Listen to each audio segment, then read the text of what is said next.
कहानी शुरू होती है एक पुराने ढाबे से। वो ढाबा जिस ढाबे पर कभी भीड़ लगी रहती थी, आज वहां सिर्फ धुआं बचा हुआ था। सड़क के किनारे खड़ा वो ढाबा अब दूर से ढाबा कम और बन पड़ी याद ज्यादा लगती थी।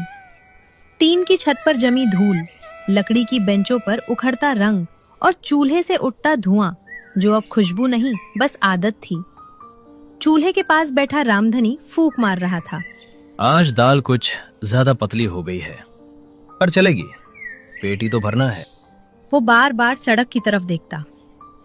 सड़क वही थी, पर अब रुकने वाले नहीं रुक रहे थे। तभी वहां से एक मोटरसाइकिल गुजरी। रामधनी सीधा बैठ गया। अरे भैया, खाना खाओगे? पर बाइक वाले ने जरा सी भी ध्यान नहीं दिया। वो बिना रुके ही आगे बढ़ता चला गया।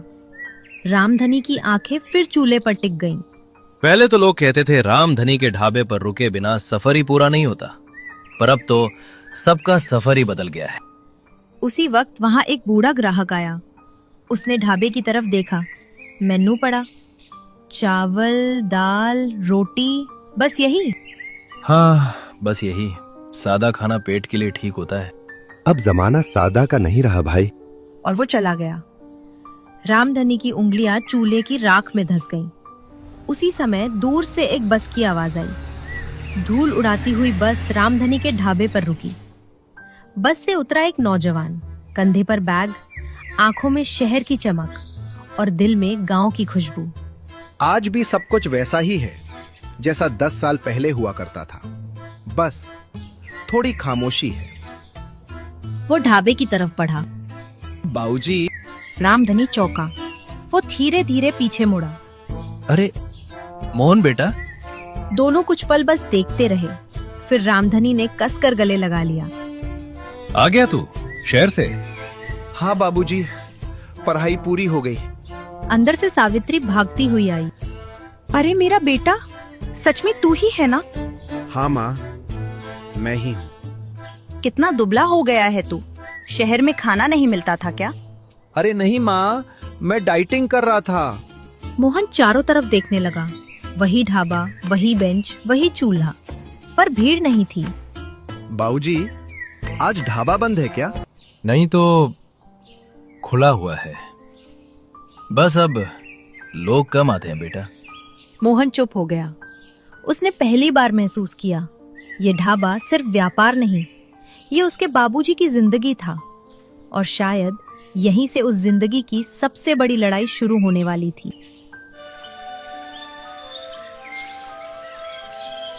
शाम ढलने लगी थी। ढाबे के सामने वाली सड़क पर धूप की आखिरी लकीरें सरक रही थीं। कभी जिस सड़क पर हर 10 मिनट में कोई ना कोई रुकता था, आज वहां बस धूल उड़ रही थी। रामधनी ने बेंच पर जमी धूल हाथ से झाड़ी। धूल उड़ी, बैठने वाला कोई नहीं। धूल भी अब मेहमान बन गई है, रोज आती है ढाबे में। चूल्हे पर दाल उबल रही थी। बर्तन पुराने थे पर साफ सुथरा होना अब काफी नहीं था। तभी ढाबे के पास एक ट्रक धीमा हुआ। रामधनी की पीठ सीधी हो गई। आओ भैया, ताजा ताजा खाना खाओ। ताजा खाना मिलेगा यहाँ। ट्रक कुछ पल ढाबे पर रुका। ड्राइवर नीचे उतरा। उसने मेन्यू की तरफ देखा।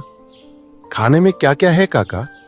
गर्मा गर्म चावल, दाल, रोटी और सब्जी? नहीं भैया, सब्जी तो नहीं है। चाय तो होगी? नहीं भैया, चाय भी खत्म हो गई है। ड्राइवर थोड़ी अफसोस भरी मुस्कान के साथ मुस्कुराया। अब तो रास्ते में ढाबे कम और होटल ही ज्यादा हो गए हैं काका। ट्रक आगे बढ़ गया। रामधनी की आवाज गले में ही अटक कर रह गई। मोहन सब देख रहा था। वो एक बेंच पर आकर बैठ गया। बाबूजी, पहले भी ऐसा ही होता था क्या? पहले नहीं बेटा, पहले तो यहाँ लाइन लगती थी। वो बोलते बोलते रुक गया। लोग कहते थे रामधनी का ढाबा मतलब भरोसे की उम्मीद।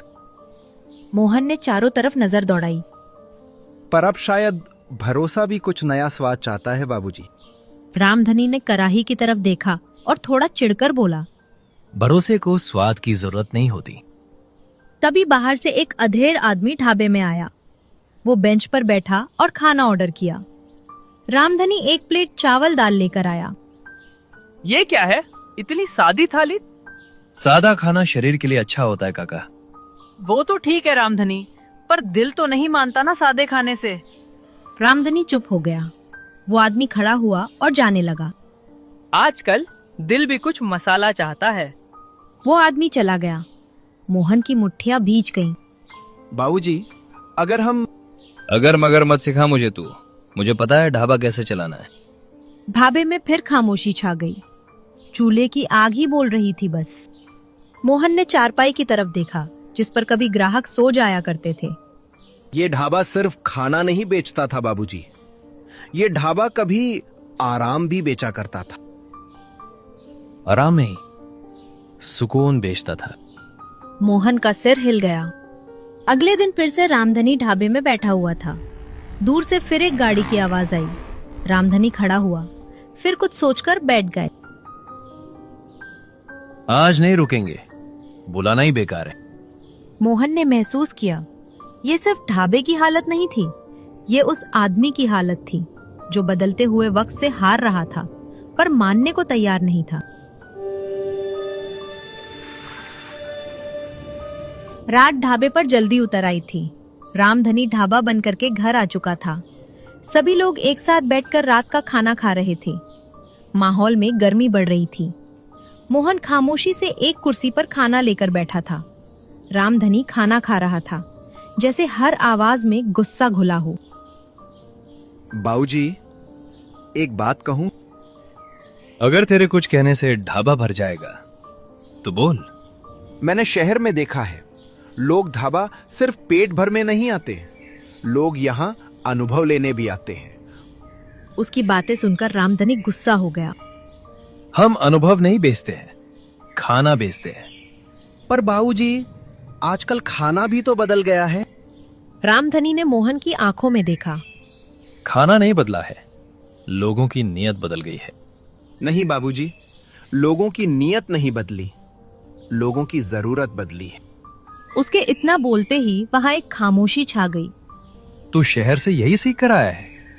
तेरी पढ़ाई लिखाई ने तुझे यही सिखाया है कि पुराना सब गलत होता है? नहीं बाबूजी, मैंने ये नहीं कहा कि पुराना सब गलत होता है। पुराना तो नींव होता है, उसी नींव पर नई इमारत बनती है। रामधनी हंसा, लेकिन वो हंसी कड़वाहट से भरी थी। अच्छा, और इमारत गिर जाए तो नई बनाई जा सकती है? रामधनी गुस्से से मुट्ठी कसता हुआ बोला। तू बस एक ढाबा समझता है इसे, मैं इसे अपनी पूरी जिंदगी समझता हूँ। मोहन की आवाज धीमी हो गई। और मैं आपकी जिंदगी को मरते नहीं देख सकता। ये बात रामधनी को तीर की तरह लगी। मैं जब तेरी उम्र का था तब मैंने बिना शिकायत के इस ढाबे को खड़ा किया था। पर बाबूजी, मैं उसी मेहनत को बचाने की कोशिश कर रहा हूँ। बचाने के नाम पर बदल देना बचाना नहीं होता। बदलना ही बचाना होता है बाबूजी। उन दोनों की बहस सुनकर सावित्री अंदर से निकली। अरे बस भी करो तुम दोनों, तब से बहस किए जा रहे हो। तू बीच में मत पड़ सावित्री, ये हमारी आपस की बातें हैं। सावित्री चुप हो गई। शहर ने तुझे क्या दिया? अंग्रेजी बोलना, नए नखरे, यही सब शहर से सीख कर आया है तू? शहर ने मुझे ये दिया है कि मैं देख सकूं कि हमारा ढाबा खाली क्यों है। रामधनी ने गुस्से से बेंच पर हाथ मारा। खाली इसलिए है क्योंकि लोग भूल गए हैं कि सादा खाना क्या होता है। या फिर इसलिए कि हम भूल गए हैं कि लोगों को क्या चाहिए। उसके इतना बोलते ही एक लंबी खामोशी छा गई। देख बेटा, अगर मैंने तेरी बात मानी तो मेरा ढाबा नहीं रहेगा। अगर आपने मेरी बात नहीं मानी तो ढाबा वैसे भी नहीं रहेगा बाबूजी। ये सुनते ही रामधनी पत्थर बन गया। जा, यदि तुझे मेरा ढाबा चलाने का तरीका इतना ही गलत लगता है तो जा, चला जा वापस शहर। क्या? जिसे गांव का ढाबा छोटा लगता है वो यहां क्या करेगा? वो यहां टिक ही नहीं सकता। रामधनी की बातें सुनकर मोहन और उसकी माँ की आंखें भर आईं। मैं ढाबे से नहीं लड़ रहा था बाबूजी, मैं आपसे लड़ रहा था। जा, लड़ाई जीत ली तूने, अब जा यहां से। इतना बोलकर रामधनी गुस्से से बाहर चला गया। चूल्हे की आग अब बुझने लगी थी और उसी आग के साथ साथ बाप बेटे के बीच का रिश्ता भी ठंडा पड़ गया था।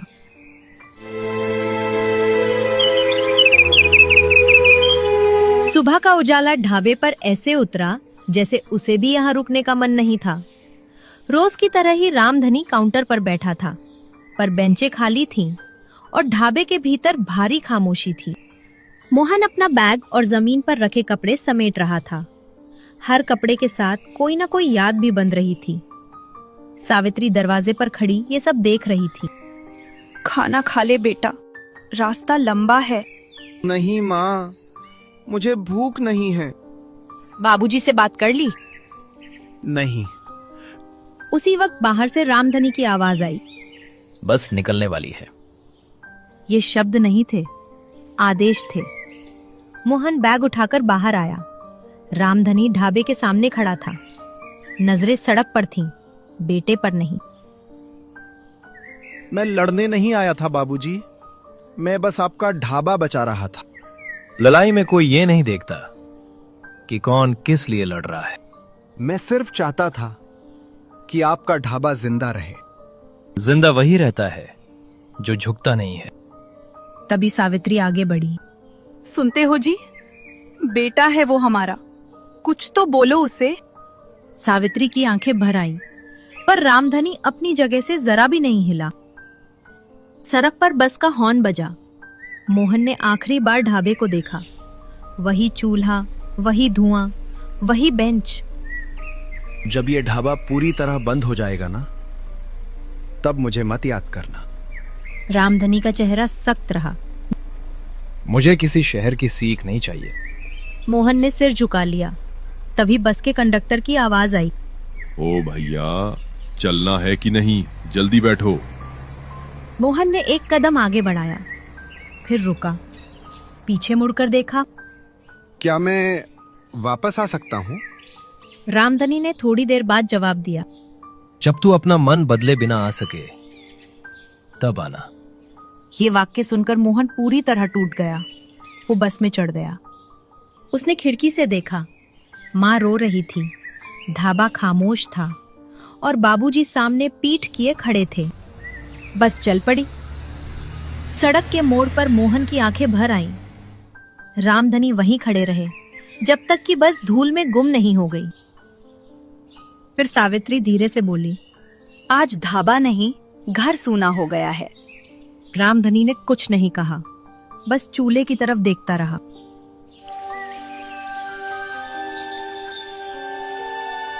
चूल्हे की आग बुझ चुकी थी और पहली बार रामधनी को ठंड महसूस हुई थी। शाम ढल चुकी थी। ढाबे के सामने दिया टिमटिमा रहा था, जैसे आखिरी उम्मीद। रामधनी बेंच पर बैठे थे। सामने खाली सड़क, बगल में ठंडा चूल्हा। उसी वक्त लकड़ी की छड़ी की आवाज आई। हरखू काका आ रहे थे। आज ढाबा जल्दी बंद हो गया। क्या बात है रामधनी? जब ग्राहक ना हो तो ढाबा बंद ही समझो।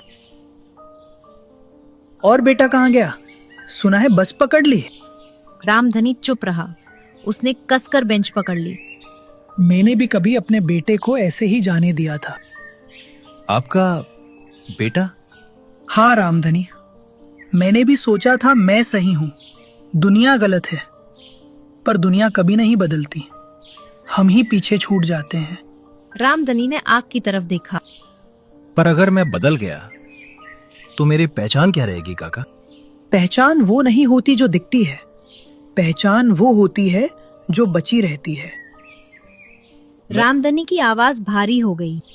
वो इसे बदलना चाहता था। अच्छा, और तू क्या चाहता है? मैं इसे मरते नहीं देख सकता। कभी कभी मरने देना जिंदा रखने से ज्यादा मुश्किल होता है। ये ढाबा तेरी जवानी है, पर बेटा तेरा कल है। रामधनी की आंखें भर आईं। पर अगर मैंने उसकी बात मानी तो लोग क्या कहेंगे? लोगों का क्या है, उनका तो काम है बोलना। लोग तो तब भी बोलते हैं जब ढाबा खाली होता है। जिद अगर प्यार से बड़ी हो जाए तो प्यार हार जाता है। रामधनी। रामधनी का सिर झुक गया। मैं हार गया क्या काका? नहीं, अभी मौका है हार से बचने का। जा, अपने बेटे को वापस लेकर आ। अगर वो नहीं माना तो समझ लेना उसने तुझसे पहले वक्त को मान लिया है। रामधनी धीरे धीरे खड़ा हुआ। हरखू काका भी उठने लगे।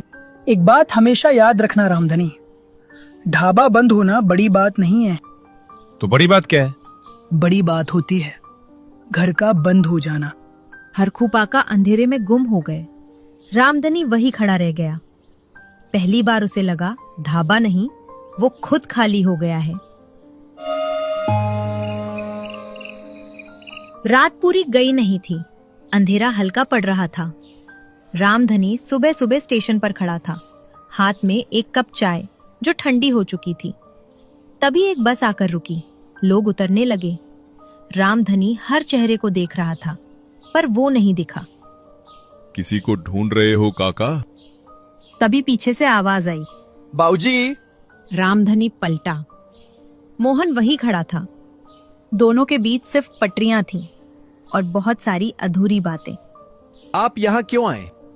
तुझे लेने। बिना किसी शर्त के?